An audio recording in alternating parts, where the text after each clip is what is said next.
خاطر وتتين وسلام مرحبا بكم يا جماعة الخير مساء الخير عليكم زلفلاون والسلام عليكم. J'espère que vous allez bien, j'espère que vous vous portez bien.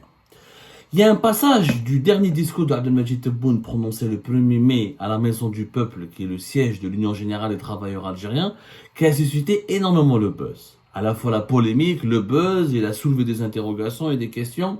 C'est un passage d'un discours qui fait rire, mais qui inquiète, qui interpelle, qui intrigue. Win, dans ce passage, Abdelmajid Tebboune a parlé de l'importance de l'armée algérienne, l'importance de la force militaire. Il a utilisé la métaphore d'une pierre qu'il cacherait dans sa main et qu'il voudrait utiliser contre les ennemis qui viendront s'attaquer à notre pays. Quand on entend ce discours, ce passage du discours d'Abdelmajid Tebboune, on a l'impression que l'Algérie elle est encerclée par des ennemis, qu'elle est menacée par des ennemis, qu'elle n'a pas peur de ses ennemis, qu'elle a envie au contraire de faire peur ou de repousser ses ennemis en utilisant la force militaire. L'armée est importante en Algérie, on le sait, mais Abdelmajid Tebboune il en a fait un dogme. Il nous faut deux piliers pour l'Algérie, une économie forte et une armée forte. Est-ce qu'il a raison d'avoir parlé de l'armée? Est-ce qu'il a raison d'avoir parlé de cette manière de l'armée? Je propose de l'écouter ce passage controversé. On dira ensuite l'analyse بيناتنا. انتم شاهدين معايا ان اول مره في تاريخ الجزائر المستقله ما فيش وعود انتخابيه، في التزامات مكتوبه. راني نكتب ونعطيك ها باش نلتزم وتبعني وحاسبني.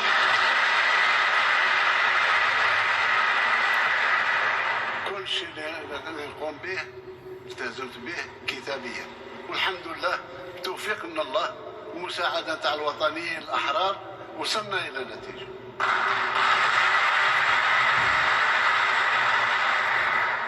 وصلنا عشرانة الجيش الوطني الشعبي اللي خايفين منه من بعيد، ولكن الركائز تاع الاستقلال هو الجيش القوي والاقتصاد القوي.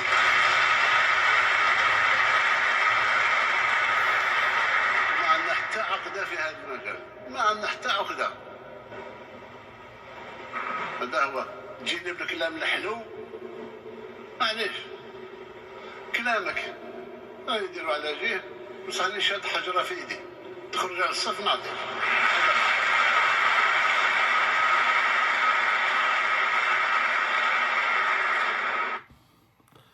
Donc voilà, c'était le passage controversé qui a suscité, je pense, le passage qui a suscité le plus de buzz. C'est le morceau qui a été le plus massivement partagé et commenté sur les réseaux sociaux du dernier discours du président algérien Abdelmajid Tebboune. نضرب بالعربية نخرج عندي حجرة في يدي اللي تخرج على الصف نعطيك بها.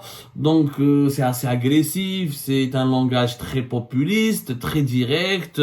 C'est rare où des chefs d'État s'expriment de la sorte, c'est rare. Abdelmajid Tebboune en tout cas c'est un bon client pour les médias. Ou de la vérité, c'est un très bon client pour les médias, il a une facilité déconcertante à parler, il est très naturel, il est très direct, il est très franc. C'est une qualité, elle peut plaire, elle peut déplaire, elle peut susciter la gêne, elle peut susciter l'admiration. En tout cas, elle ne laisse personne indifférent, c'est clair. Donc Abdelmajid Tebboune, il parle pour les francophones, il a parlé en arabe. Il a dit grosso modo que nous n'avons aucun complexe à dire que nous sommes en train de bâtir une armée forte et puissante et que nous investissons beaucoup de moyens pour bâtir cette armée forte et puissante et que nous la considérons comme une arme de défense. Il a utilisé donc la métaphore d'une pierre,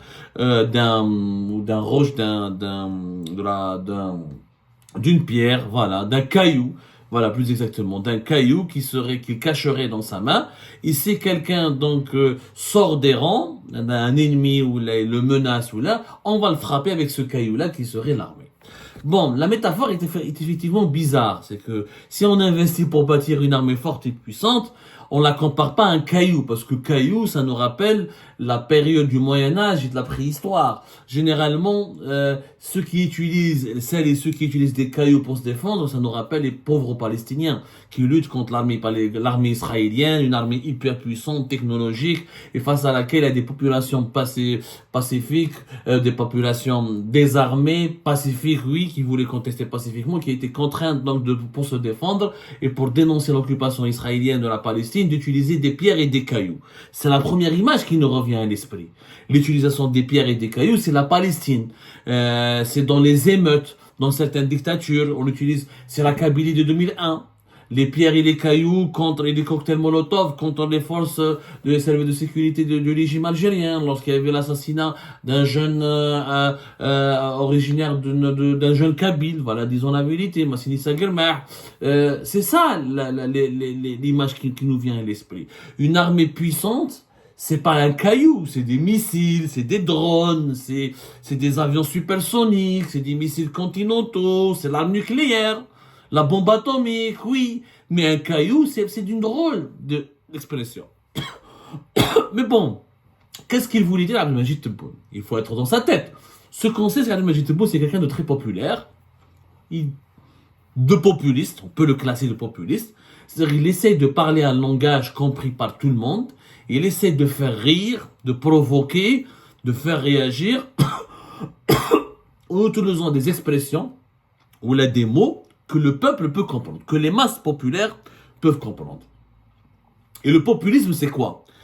C'est de séduire ces masses populaires en parlant leur langage, en utilisant leurs mots quotidiens et en leur disant ce qu'elles ont envie d'entendre, en excitant leurs sensations, leurs sentiments de fierté, en essayant de conforter leur certitude.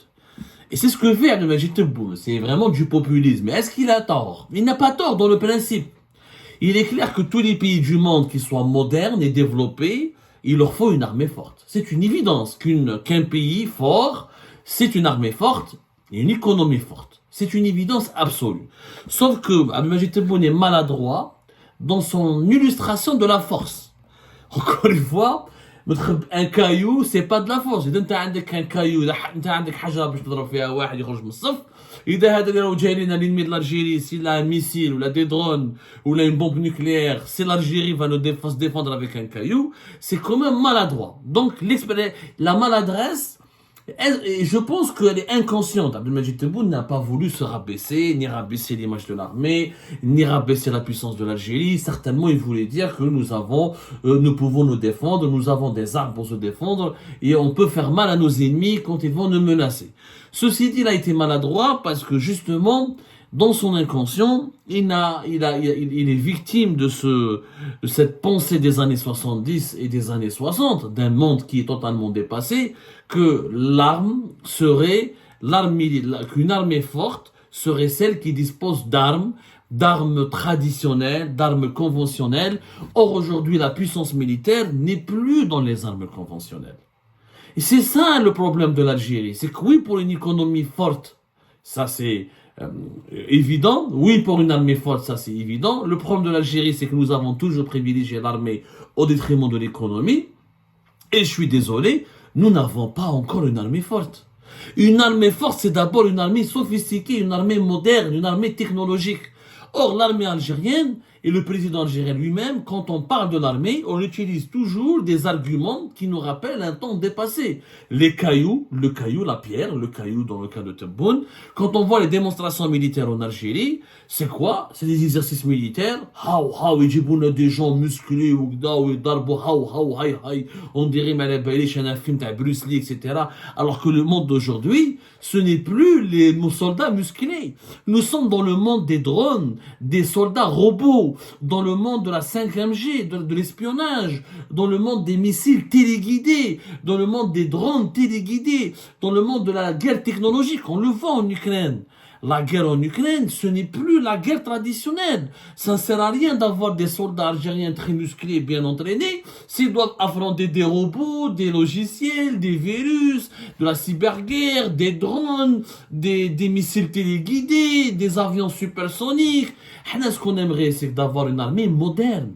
Est-ce que l'armée algérienne, elle est moderne? Elle ne l'est pas encore. Il faut dire la vérité. Nous avons effectivement une marine, nous avons 6 sous-marins, nous avons des navires, nous avons des avions. Mais ça, d'abord, ce sont des armes que nous ne fabriquons pas.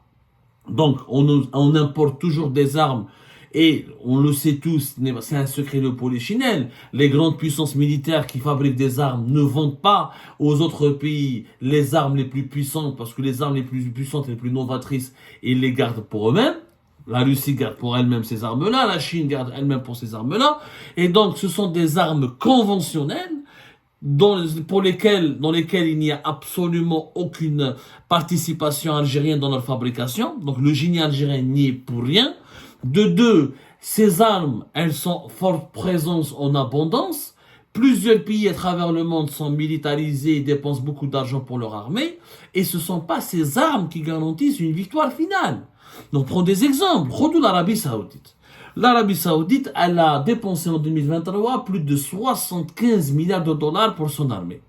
Mais l'Arabie Saoudite a été impliquée dans un conflit militaire direct depuis 2015 jusqu'à 2023, pratiquement, dans le conflit du Yémen, face à une milice armée qui sont les Houthis. L'Arabie Saoudite dit dizaines de milliards de dollars de budget. On a en Algérie parce que le budget de l'armée est passé de 9 milliards et quelques en 2022 à 18 milliards en 2023 et à plus de 21 milliards, presque 22 milliards en 2024.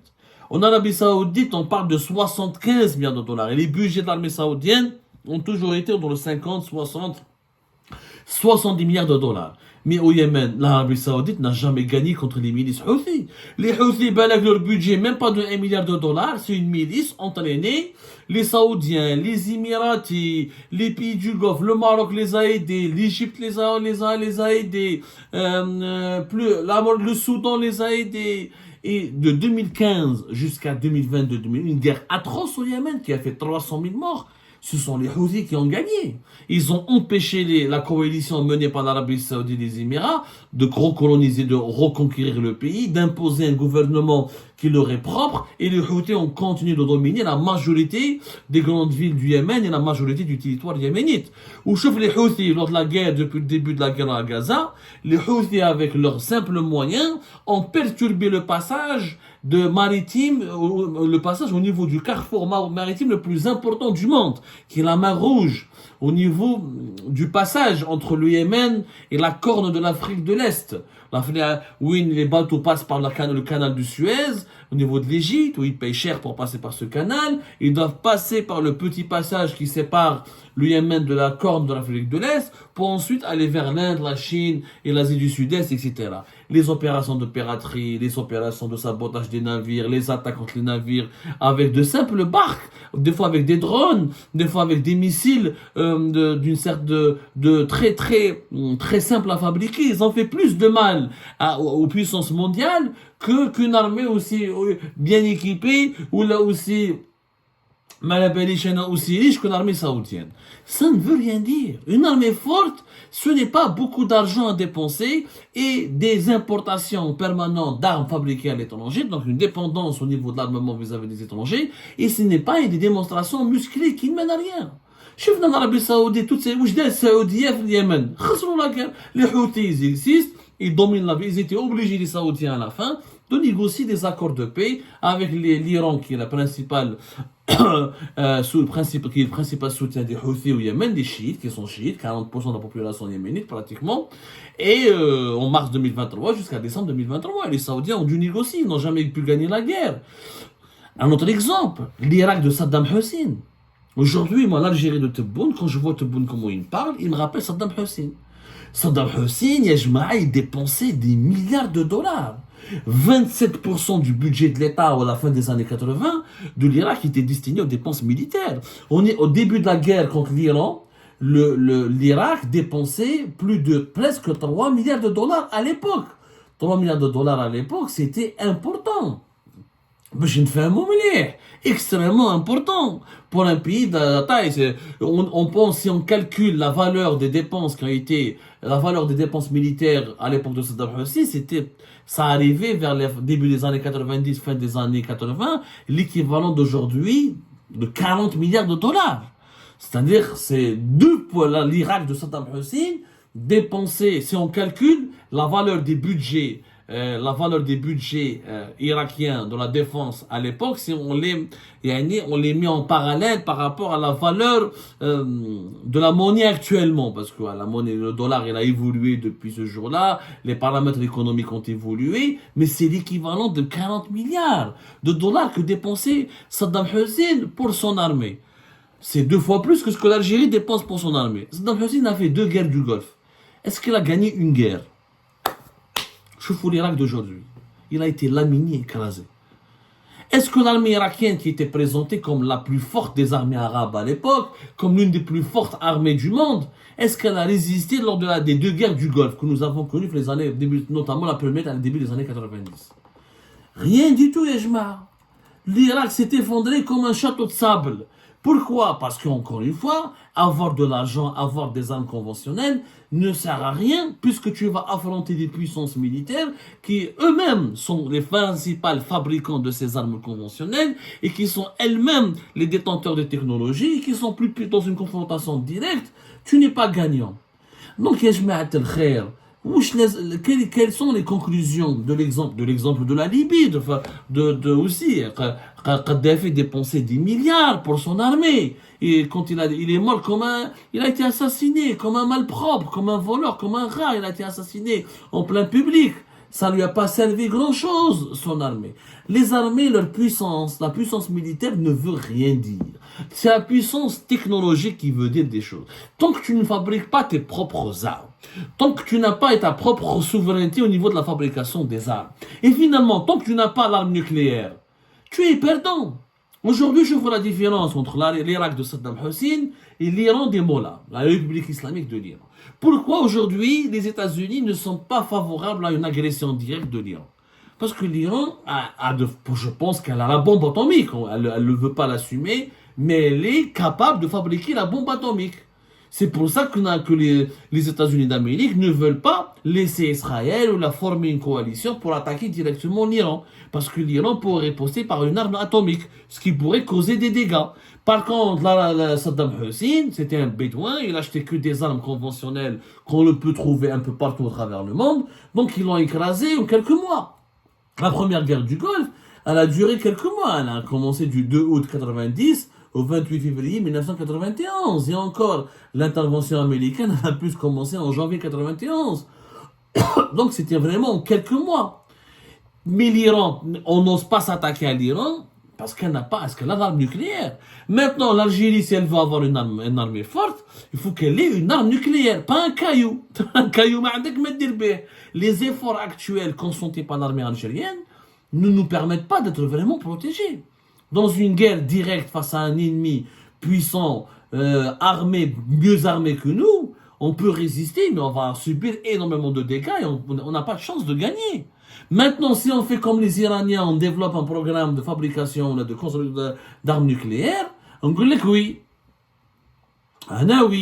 Oui, peut être intéressant, mais les Iraniens, il faut voir le cas de l'Iran est intéressant, c'est d'abord une économie extrêmement résiliente.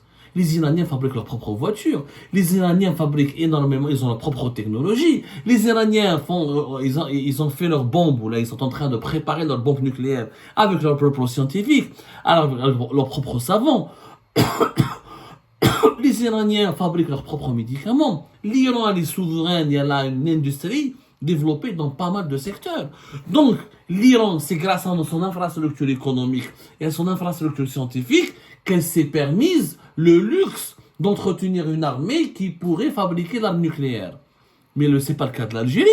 Nous avons toujours privilégié une armée forte au détriment d'une économie forte. Où sont les scientifiques algériens?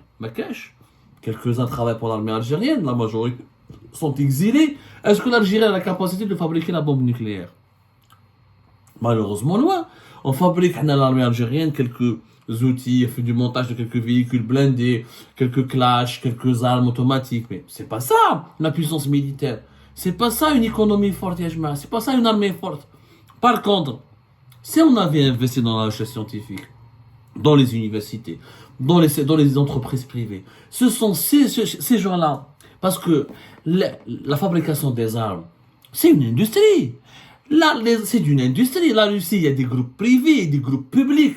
La Chine, c'est des groupes privés, des groupes publics. Les Iraniens, il y a des entreprises iraniennes qui fabriquent les armes. On a bien vu comment les drones iraniens sont devenus redoutables, même utilisés par la Russie, grande puissance militaire universelle, dans sa guerre en Ukraine.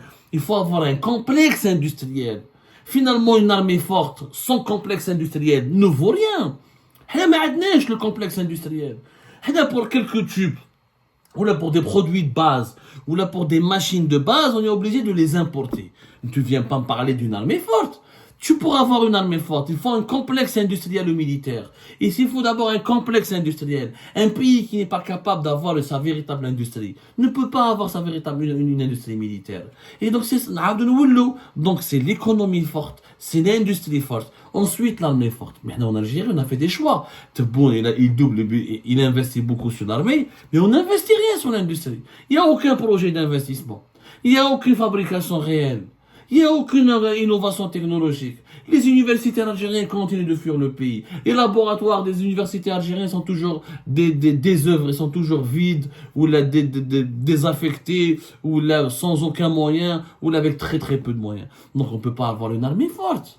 Une armée forte, c'est une industrie forte.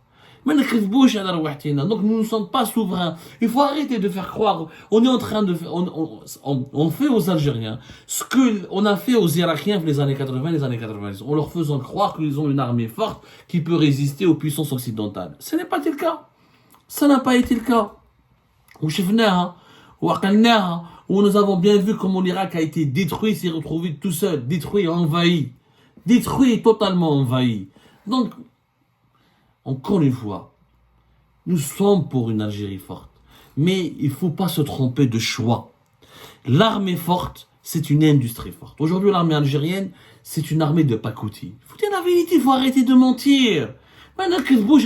Il faut arrêter de l'exagérer la puissance militaire de l'armée algérienne. On est en train de faire les mêmes erreurs que l'Irak de Saddam Hussein. La même chose. Pourquoi? Parce que les armes, tu les importes, la technologie, tu la détiens pas. Ce n'est pas une armée professionnelle, elle est encore basée sur le service militaire, sur la conscription. Les cyberguerres, on est encore en retard. Avoir des chars et des avions. Mais tout le monde peut te les détruire, les chars et les avions que tu as. Toi, tu vas frapper, mais tu vas subir des pertes. Mais est-ce que tu as la capacité de remplacer les avions que tu as qui vont être détruits par de nouveaux avions? Est-ce que tu as la capacité de remplacer les chars qui vont être détruits par des nouveaux chars? Ah ben non, la question se pose là. Parce que tu n'as pas des usines qui fabriquent ces avions et ces chars. L'Iran, elle est consciente. Les Iraniens aussi, nous n'avons pas d'équilibre de force, mais on essaie d'instaurer avec Israël et les États-Unis d'Amérique un équilibre de terreur. C'est-à-dire, on fabrique la bombe atomique, on ne peut pas fabriquer beaucoup de chars et beaucoup d'avions comme les États-Unis par exemple, ou l'Israël, mais on veut fabriquer 2-3 bombes atomiques avec lesquelles on peut faire peur aux États-Unis d'Amérique et à Israël. Mais là, oui, si tu fabriques l'arme nucléaire, on dit qu'on a une armée forte. Mais t'es قاعد اللي تشطح لي ودير لي تجيب لي في الاكاديمي تاع شرشاد هاو وانا باليش انا تخش في الكواسر. Ça c'est pas une armée forte. Donc c'est pour ça que la métaphore de Tebboune du caillou, elle traduit profondément une pensée archaïque des dirigeants algériens. Et cette pensée archaïque, c'est elle qui a causé la ruine la faillite, la ruine et l'invasion de l'Irak. C'est au début des années 90 et plus tard, début des années 2000, avec la deuxième ou la troisième guerre du Golfe, parce que les historiens ne sont pas d'accord. Est-ce qu'il y a eu 2 guerres du Golfe? Est-ce qu'il y a eu plusieurs guerres du Golfe? Est-ce qu'il y a eu 2 ou 3 guerres du Golfe? Le débat académique entre les historiens n'est jamais terminé pour plusieurs considérations idéologiques. Chef avec l'armée libyenne et Kadhafi, et plusieurs cas sont légion, plusieurs exemples sont légion. Donc, cette pensée archaïque, dans l'armée conventionnelle, il faut qu'on s'en débarrasse. Tant que nous n'avons pas les technologies, tant que nous n'avons pas la capacité d'inventer les technologies, tant que nous n'avons pas un complexe industriel fort, nous n'aurons jamais une armée forte. C'est pour cette raison que le passage à Abdelmajid Tebboune a suscité beaucoup de buzz, parce qu'il révèle, encore une fois, les travers de cette pensée archaïque que les dirigeants algériens essaient de développer dans leur doctrine de la défense nationale.